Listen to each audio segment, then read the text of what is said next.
Hey, sixth grade, it's Mrs. Roselle.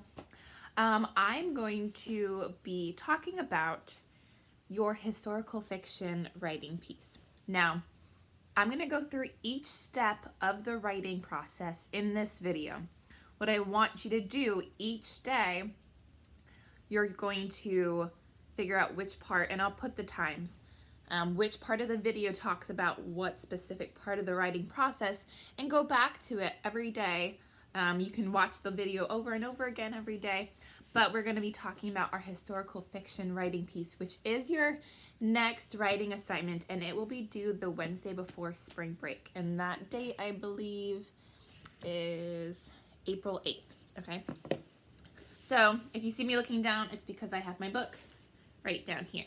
So I want you to take your book out, your English 6, it's backwards, I know, your English 6 workbook, and on page 179 is where you'll find the start of the historical fiction writing piece. So if you read with me, it says writing a story about a time and place from the past is creating historical fiction. A historical fiction writer does research about the setting of his story so that he can tell it as realistically as possible. He writes about characters, real or imagined, that lived in that time and place. He is also careful to develop a plot that could have happened in that setting. Juliana used information she gathered from her research report to write historical fiction about immigrants arriving at Ellis Island. Okay, so the whole purpose of historical fiction is, think about the word, historical fiction. So something that could have happened based off of history, okay? But it's not necessarily real because you're creating up a character. Now, there could have been someone similar to the character that you created who lived whenever you decide to create your whatever time setting you choose to make. So let's look at the example that our sample writer Juliana created about immigrants arriving at Ellis Island. So before we begin, hopefully you know what Ellis Island is. It's here in New York. And it's where all the immigrants came, however long ago, to America. They passed through Ellis Island to become American citizens. So this is titled American Friends. So let's read. I will read it. You follow along on page 179. It says, Olga stepped down from the ship and stood on the shore of Ellis Island. She looked around with wide, beautiful eyes. Mother, she said, I can't believe we're in America. People from many countries were waiting in long lines. Olga heard many different languages. All the people were waiting to see whether they could stay in America. Olga followed father and mother to the end of a line. She held tightly to her younger brother Peter's hand. Suddenly, Olga saw a little girl with blonde braids crying. She was standing all by herself, holding a rag doll. Olga told Peter to stay with mother and father. She went over to the little girl. What's your name? Asked Olga in Swedish. The little girl stopped crying. You speak my language, she said. My name is Ingrid. I can't find my parents. Come with my family, said Olga. We will help you. Olga and Ingrid went back to the line. They waited for a very long time. Many people asked them questions and examined them. Finally, a man handed some papers to Olga's father. With a smile, he said, Welcome to America. Did you hear that, children? Father cried, We can stay. Olga and Peter jumped up and down. Mother and father hugged each other. Ingrid hung her head. She looked as if she were about to cry. Just then, Olga noticed a man and woman hurrying through the crowd. The woman looked very sad, and the man was asking everyone a question in a worried voice. As they came closer, Olga could tell he was speaking Swedish. Have you seen our daughter? He was saying. She's a pretty little girl with blonde hair and a doll. Olga had an idea. Over here, she shouted in Swedish. Her guess was right. The man and woman were Ingrid's parents. They were overjoyed to find Ingrid again. Olga and her family talked to Ingrid and her parents for a long time. We are going out west to look for farmland, said Olga's father. Why don't you travel with us? We would like that very much, said Ingrid's father. Ingrid and Olga hugged each other. They would be American friends. So, cute little story about Olga and her family coming to the United States. So one thing that you want to notice, and I'm looking at page 180, is that Juliana wrote about a setting she was already familiar with. Now, she probably had known about Ellis Island. It mentions she thought about the research she had done on Ellis Island. She remembered the crowded conditions and long lines that the immigrants had to wait in. It would probably be easy for a child to get lost there, she thought. Then she had the idea to write about a child who became separated from her parents in the immigration lines. So my suggestion is, before you choose what you're going to write about, you can write about Ellis Island. I would prefer not everyone to write about Ellis Island. I think there are tons of great ideas, and I'll give you examples of them in a little bit. But before you write about a specific time period, like immigration or whatnot, make sure you know about it. And later in the video, I'm going to talk about doing some research. But figure out also what kind of story are you going to write. Okay, some ideas to help, and that's also on page 180, is a young girl training to be a nurse tries to help soldiers after a battle in the Civil War. A boy searches for his lost dog during the Great Chicago Fire. A family has to cross a flooded river while traveling out west by covered wagon. An orphan boy in England goes to one of George Mueller's orphanages to ask whether he may live there. So that's an example of a story you can start. There's also, some students last year talked about or wrote their story about living through 9/11, and if there was a character that maybe was in one of the Twin Towers and they were worried about not getting home to their family, but they made it or whatnot. There were also people who wrote about the Titanic. There were also people who wrote about the Great San Francisco earthquake and the bombing of Pearl Harbor. But make sure whichever one you do, because I just gave 4 or 5 different examples. And there's 4 examples here in addition to Ellis Island. So you've got plenty to choose from. Make sure it's something that you feel comfortable writing about and that you might even be interested in, or you might already know a lot about that event. Okay. So looking at the questions on page 180, it says, as you explore ideas, here are some questions to ask yourself. What place and time period do I already know a lot about? What kind of problem could have happened in that place and time? What people and or animals will be involved in this problem? What will be the solution to this problem? Could the solution realistically happen in that place and time? What additional facts will I need to find out before I can write this story? Now, for example, I had several students last year write about Pearl Harbor. Okay, if you know about Pearl Harbor, you know it happens in Hawaii. Now, the only way you can get to Hawaii is either to fly or to take a boat. They were talking about having a long car trip to Hawaii. Now, that's not realistic because you can't drive to Hawaii, okay? So make sure you do your research. Pearl Harbor and Hawaii sounds really cool, but if you don't understand that Hawaii is an island, then you shouldn't write about it, okay? So spend some time today thinking about what you want to write about. You can write it in the line on page 180, and you might want to do some research before you actually pick your topic. Maybe you think you want to do the Great Chicago Fire, but then you start doing research and you're like, I'm not really into it. Maybe you want to do the sinking of Titanic, but then you do some research and you're like, this is too depressing. So whatever it might be, do research on it before you actually choose your topic, then choose your topic today. Now, the next step for this historical fiction writing piece is planning the setting. So I'm looking at page 181 and 182 of your English workbook, okay? The setting is really, really important in a historical fiction writing piece because it sets up the whole thing, okay?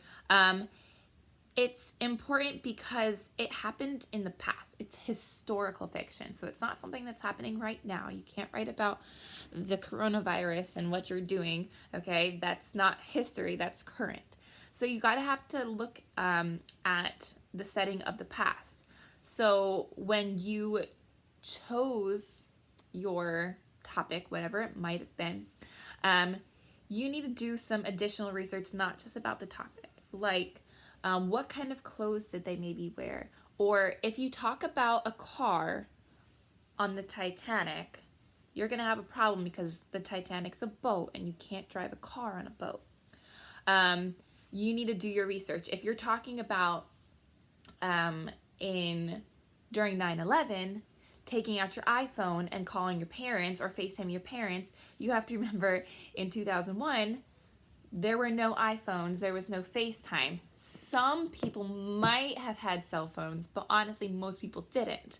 So do your research about the setting itself. So Juliana on page 181 wrote some notes about the setting in our story.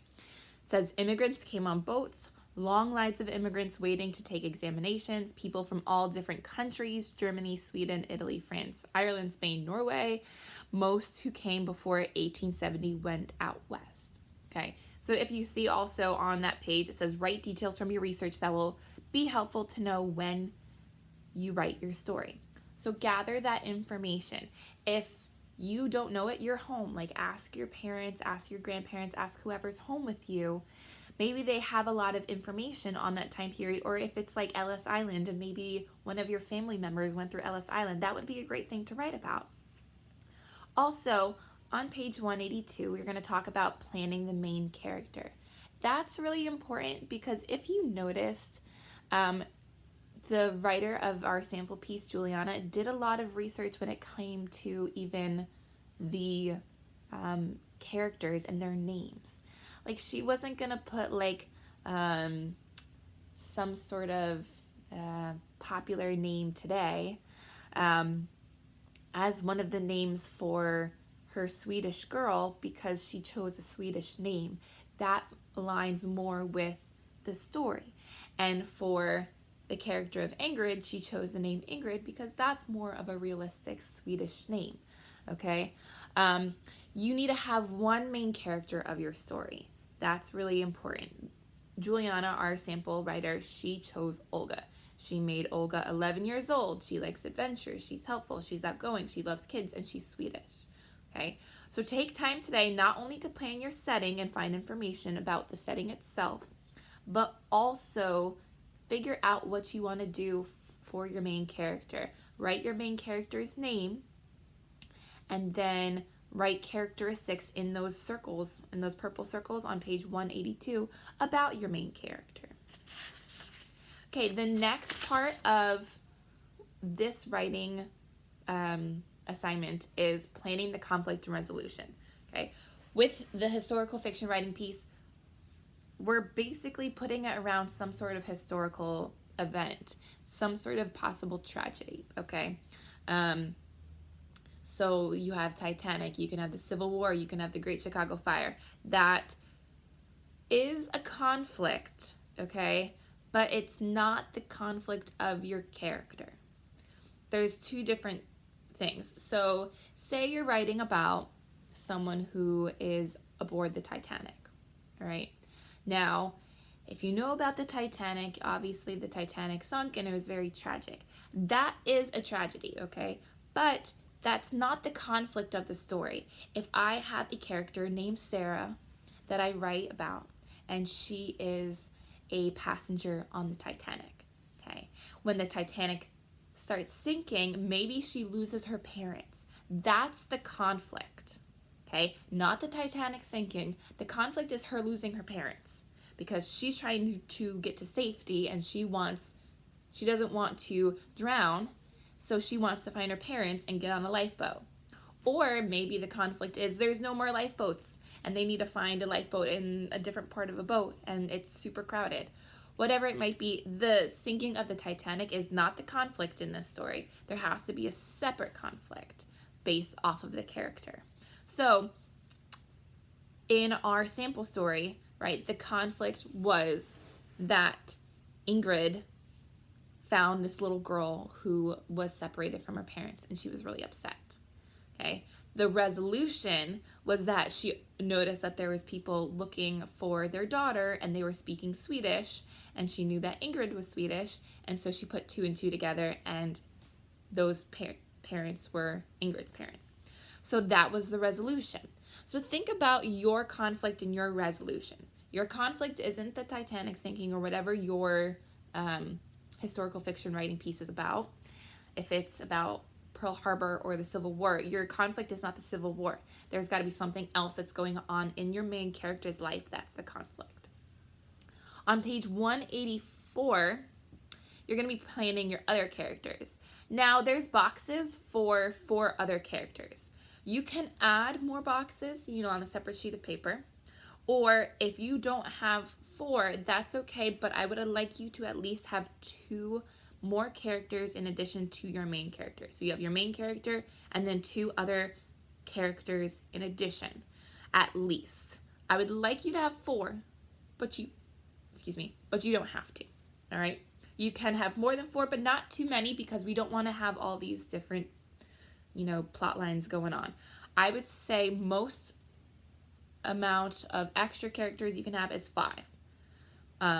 But at least 2 you need to have as additional characters. So make sure to plan their names, make sure that they are historically accurate, okay?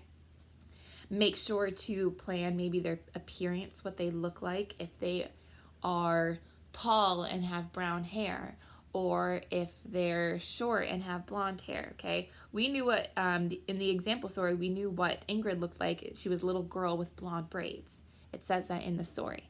So it comes across very easily, and then you can automatically picture in your head, oh, Ingrid, blonde hair, little girl, braids, okay? So make sure you add that in your little bubbles on page 184 when you're planning your other characters. Now, moving on, okay, planning the plot. Hopefully by now in your head you have an idea of where your story's going, okay? I want you to look at page 185 of your workbook and look at the plot from the sample story that we had with Olga and Ingrid and Ellis Island and their families coming. So the beginning, in that first purple box, it says Olga and her family arrive at Ellis Island, okay? That's your beginning. That would probably be your first paragraph describing what you see or what Olga was seeing, okay? Then in that next circle, it talks about the conflict. The conflict comes pretty early on in the story. It's a short story, okay? So we need to remember it's got to happen. You can't wait for the conflict to happen till, the 4th or 5th paragraph. Do it quickly in the 2nd paragraph. Their conflict is Olga spots the crying girl. So whatever yours might be, if I'm writing about a girl named Sarah on the Titanic, maybe the beginning is starting with a loud crash and everyone's panicking, okay? Then the conflict is Sarah looks to her left to see where her parents are, and they're nowhere to be found, okay? That's what's going on in that conflict box. So whatever your conflict is, you're gonna put that in the conflict circle. Then the middle, if you see where the arrows are kind of going, it's going up. Okay, if you have heard of the term rising action and falling action, that's kind of what's going on in the middle. Okay, you're getting to this peak point where the story is getting kind of intense. All right, in our example story, it talks about Olga takes Ingrid with her family. Her family is clear to stay in the United States, and Olga spots worried parents in the crowd. All right, so we're getting to a really intense part. We're almost seeing the resolution to the conflict, then falling action coming down as a resolution. Olga shouts in Swedish and gets the couple's attention. And then at the end, Ingrid gets back with her parents. Olga and Ingrid's family decide to travel out west together. So you can kind of see it's a very short story. You don't have to make it really long and drawn out. I had a lot of students last year who spent a lot of time setting up the story, and then sometimes they didn't have a resolution and it kind of just left you hanging. Or the resolution was like the very last paragraph, and I said, well, what happened after, after the resolution? You got to figure that out.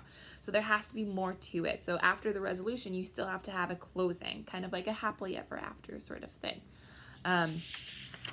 Now, when it comes to happily ever afters, when it have like tragedies and stuff like that, the Titanic is a tragedy, but maybe they, the resolution to my story about this girl named Sarah is that they all make it out, her and her family all make it out alive, and they start their life over in New York City or something like that. So just kind of make it so that it's more realistic, it's not realistic that Sarah and her family, struck, gold, and they are, living large, even though they went through a traumatic experience. It's more realistic that they're just kind of piecing back their lives together and recovering from a really rough time on the Titanic. So just kind of be realistic with that. Look at the setting, do your research with the setting, because that's really going to help you. Some of the last pieces is drafting. So now you're taking the chart, okay, that you filled out on page 186, and you're putting that into writing. You are drafting what you wrote. Now, drafting is when you need to add details. So I want you to look at page 188. It says tips for drafting historical fiction. Write your story in your own voice. Don't try to make it sound as if someone else has written it. You're in 6th grade, okay? I know when you're writing at this point, and I know what's realistic of your writing, and make it sound like you are a 6th grader, like that you wrote it. It'll be very clear if it sounds kind of like you're trying too hard. So make it in your own voice. With the example of Juliana, there weren't any huge words. There wasn't any tricky vocabulary. It was very basic vocabulary, but you still got the story across. It wasn't too detailed, but it was detailed enough. So make sure that you have, what's appropriate in the story.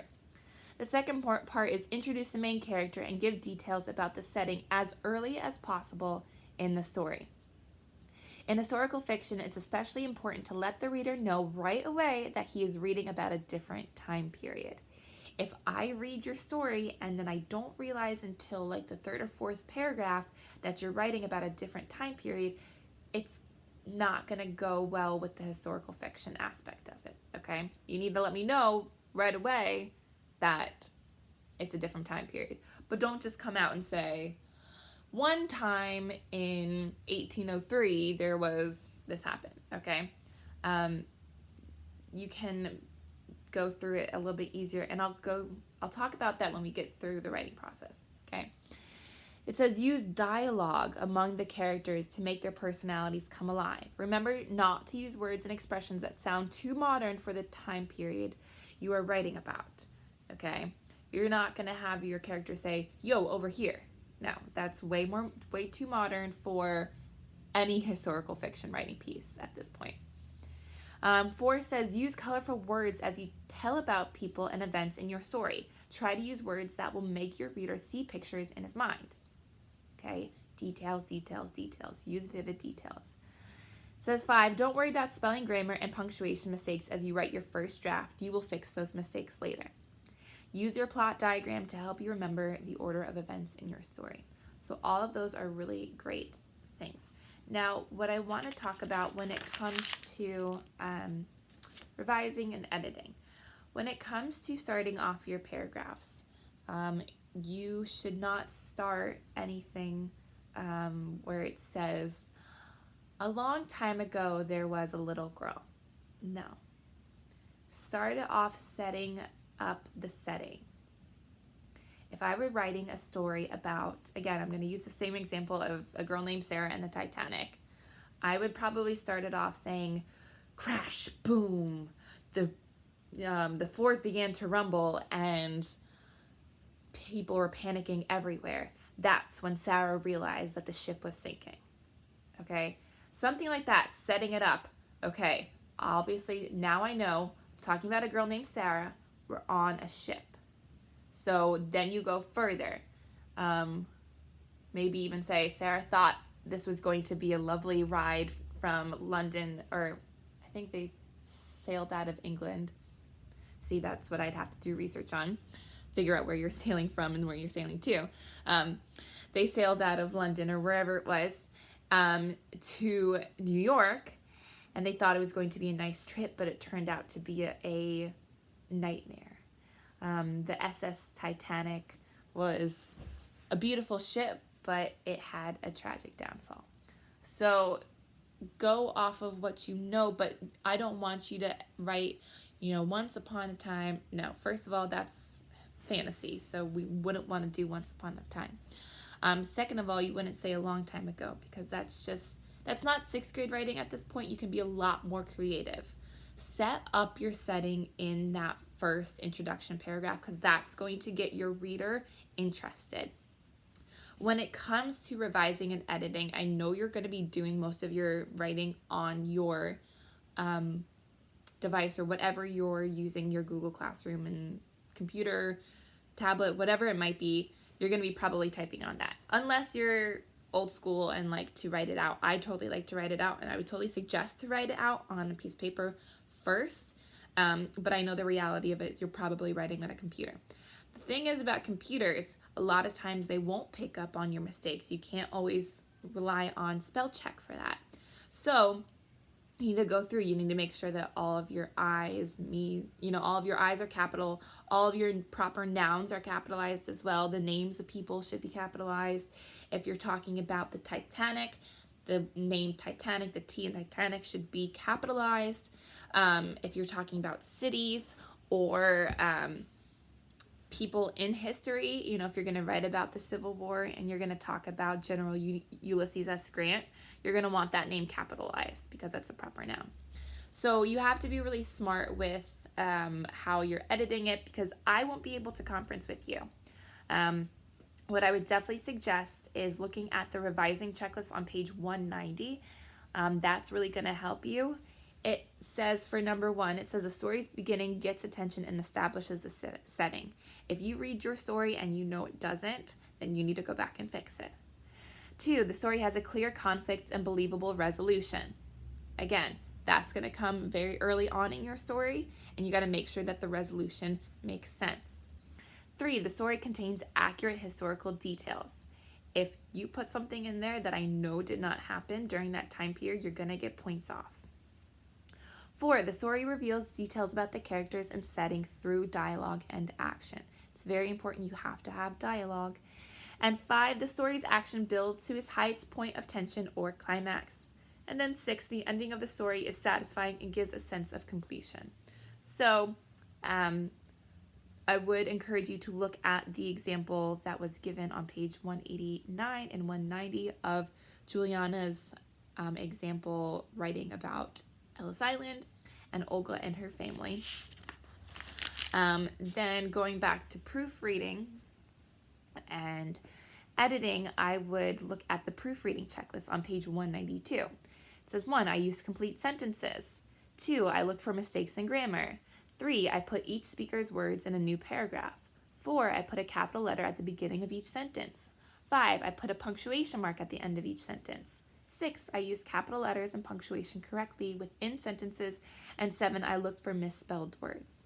Now, for me, and I've told you guys about this before, but when I type something on the computer, I never just read it back with my eyes. I always read it out loud, because that's when you catch the most mistakes. Even if I'm writing an email or even a text sometimes, I'll read it out loud to myself to make sure that it sounds the way that I want it to be, because that's where you're going to be able to catch your most mistakes.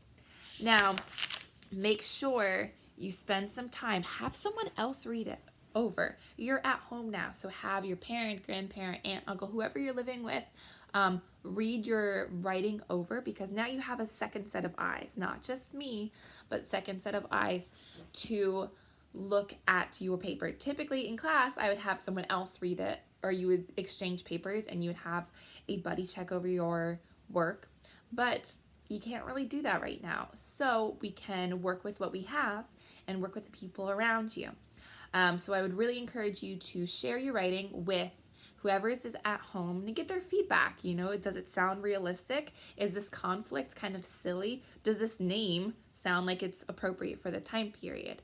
Okay, maybe they have information about the setting that you don't that would be really helpful. So I would really encourage you to spend some time working on this. You'll have a whole week and a half to work on this. You can get it done, in one day if you choose to, or you can do it day by day, which I would suggest because it's going to be a lot of work to do all in one day. I'm going to assign it today, which is Monday, March 30th, and it's going to be due next week, Wednesday, which is April 8th.